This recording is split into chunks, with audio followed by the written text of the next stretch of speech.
সম্মানিত দর্শক, পর্যটনের দশ দিগন্ত অনুষ্ঠানে আপনাদেরকে স্বাগত জানাচ্ছি। আমি আবু রায়হান সুমন। আজকে আমাদের সাথে কথা বলার জন্য এমন একজন অতিথি স্টুডিওতে আছেন যিনি একাধারে family group, corporate group tour করতে অভ্যস্ত এবং উনি খুব সুনামের সাথেই দীর্ঘদিন যাবৎ ব্যবসা বাণিজ্য পরিচালনা করে আসছেন। তো সাম্প্রতিক সময়ে যেহেতু বাংলাদেশি পাসপোর্ট হোল্ডারদের জন্য বেশ কিছু দেশের ভিসা পরিস্থিতি একটু জটিল হয়েছে, কোনো কোনো দেশ ভিসা বন্ধই রেখেছে। তো এরকম জায়গায় এখন আমরা কোন দেশে ট্যুর করতে পারি, কোন দেশে ফ্যামিলি ট্যুর করতে পারি, কোন দেশে কর্পোরেট ট্যুর করতে পারি, এই সমস্ত বিষয় নিয়ে আজকে যাকে আমরা স্টুডিওতে আমন্ত্রণ জানিয়েছি তিনি ডিসকভার হলিডেজ লিমিটেডের ম্যানেজিং ডিরেক্টর জনাব আজহারুল ইসলাম টিপু। এখন আমরা সরাসরি আমাদের অতিথির সাথে আপনাদের পরিচয় করে দিচ্ছি। ধন্যবাদ আমাকে পর্যটনের দশ দিগন্ত অনুষ্ঠানে আমন্ত্রণ জানানোর জন্য।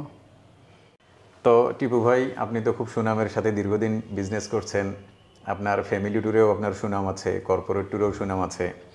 তো আমরা আপনার কাছে প্রথমে একটু জানতে চাই যে এখন আসলে বাংলাদেশি পাসপোর্ট হোল্ডার যারা ট্রাভেল করে এই ট্রেন্ডটা এখন কোন দিকে চলছে, কোন দিকে মানুষ বেশি ভ্রমণে যাচ্ছে?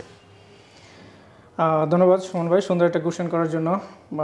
বর্তমান প্রেক্ষাপটে আমরা যেই দেশগুলির ভিসা একটু সহজীকরণ করা আছে, যেই দেশে ভিসাটা খুব সহজে পাওয়া যায়, আমরা সেই দেশগুলিকে মূলত প্রমোট করার চেষ্টা করি। তার মধ্যে আমরা যদি বলি ভিয়েতনাম আমরা 1 নম্বরে রাখবো, শ্রীলঙ্কাকে আমরা 2 নম্বরে রাখবো। কারণ হচ্ছে ভিয়েতনাম ভিসা খুবই সহজ। কেউ যদি পাসপোর্ট ইনফরমেশন পেজ স্ক্যান করে আমাদেরকে দেয়, আমরা অ্যাপ্লাই করলে সেটা 7 থেকে 10 কর্মদিবসের মধ্যে ভিসা অ্যাপ্রুভাল চলে আসার পরে গেস্ট ফ্লাই করে চলে যেতে পারবে এবং ভিয়েতনাম ইমিগ্রেশনে যাওয়ার পরে ওদেরকে $25 পে করলে উইদিন 30 মিনিটস থেকে 1 ঘন্টা ওরা একটা স্টিকার ভিসা আপনার পাসপোর্টে লাগিয়ে দিবে। দেন আপনি ইমিগ্রেশন করে ব্যাগেজ কালেক্ট করে আপনি আপনার গন্তব্যস্থল যেটা হোটেল সেখানে চলে যেতে পারবেন। এবং শ্রীলঙ্কার ক্ষেত্রে একই জিনিস, শ্রীলঙ্কা শুধু পাসপোর্ট ইনফরমেশন পেজ হলেই ইটিএ করা যায়, যেটা খুবই সহজ। অনেক ক্ষেত্রে 1 থেকে 1.5 ঘন্টার মধ্যে হয়ে যায়, মাঝে মাঝে হয়তো 1 দিনের মতো সময় লাগে। যারা ভিয়েতনাম ঘুরতে যেতে চায় তাদের জন্য মোটামুটি দেখার জন্য কত দিনের আইটিনারি হলে ভালো হয়, আর শ্রীলঙ্কার কত দিনের জন্য ঘুরলে ভালো হয়? আমি প্রথমে ভিয়েতনামটা নিয়ে বলি। ভিয়েতনাম আমরা স্ট্যান্ডার্ড প্যাকেজটা বলি 4 রাত 5 দিনের। সেই ক্ষেত্রে আপনি যেদিন যাচ্ছেন মূলত ওদের রাজধানী হচ্ছে হ্যানয় থাকা, হ্যানয় তারপরের দিন হ্যালং বে একটা ক্রুজ হয়, সেই হ্যালং বে ক্রুজে থাকা যায়। তারপরের দিন ওদের নিম বিনে একটা জায়গা আছে, সেই ট্যুরটা করা যায়। তারপরের দিন ফ্রি টাইম এবং আমরা হয়তো ফ্লাইট টাইম অনুসারে ওনাদেরকে এয়ারপোর্ট ড্রপ করে দিই। তো 4 রাত 5 দিন হলে একটা স্ট্যান্ডার্ড প্যাকেজ হয়। যদি কেউ অনেক বেশি আরও দিন থাকতে চায় তখন আমরা হয়তো ওদের দানাং একটা জায়গা আছে, সেটা ডোমেস্টিক ফ্লাইট দিয়ে যেতে হয়, যেটাকে গোল্ডেন ব্রিজ বা গোল্ডেন হ্যান্ড বলে ওই জায়গায়।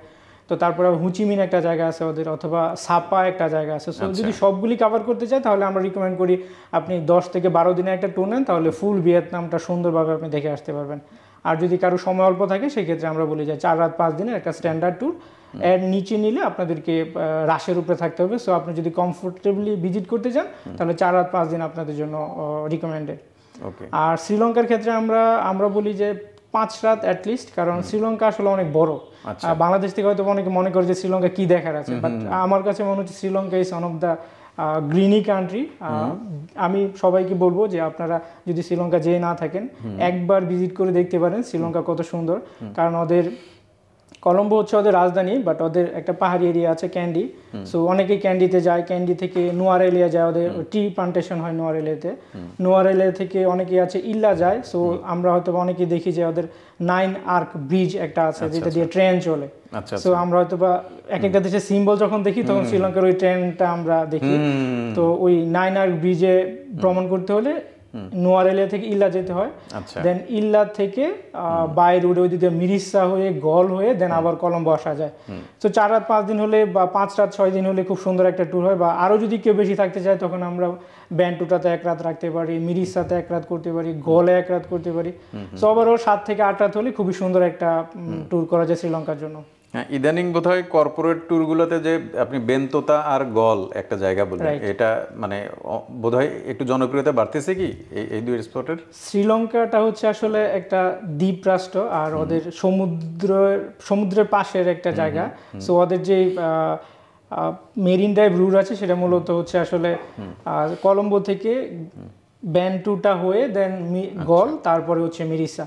সো আপনি যদি সমুদ্র দেখতে চান তাহলে এই মেরিন ড্রাইভ রুট দিয়ে পুরোটা রাস্তা যেতে হবে, বাট আপনি যদি একটু ডিফারেন্ট চান সেক্ষেত্রে আপনাকে ক্যান্ডি যেতে হবে, নোয়ারিলা যেতে হবে। আচ্ছা, জি আপনাকে অনেক ধন্যবাদ, সুন্দর কথা বললেন।